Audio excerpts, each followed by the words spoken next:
If you could go back and live one moment in your life, what would that be? I think back on my life and there's so many beautiful moments. And the biggest reason that I would go back and relive any of them is because I wasn't present to them the first time. And it's taken looking at pictures, looking at videos, and seeing, for example, my children and the creativity of their play, my 17 and 15-year-old when they were young. They were 2 years old and 4 years old.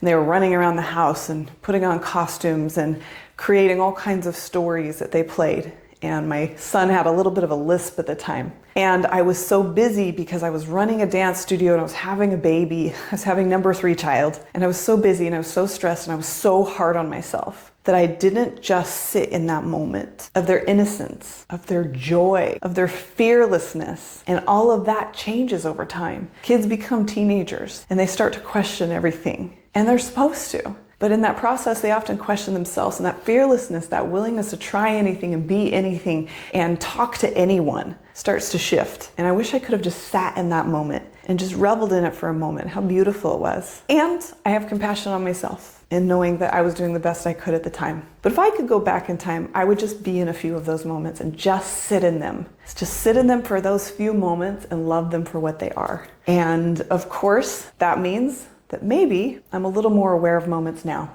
So it's still a gift because I can be a little bit more aware of those magical moments, those small moments, those moments of laughter, of smiling, of a beautiful sunrise or sunset. Just be in that moment. So how can you just be in the moments now? And if you could go back in time, what would you relive? Let us know.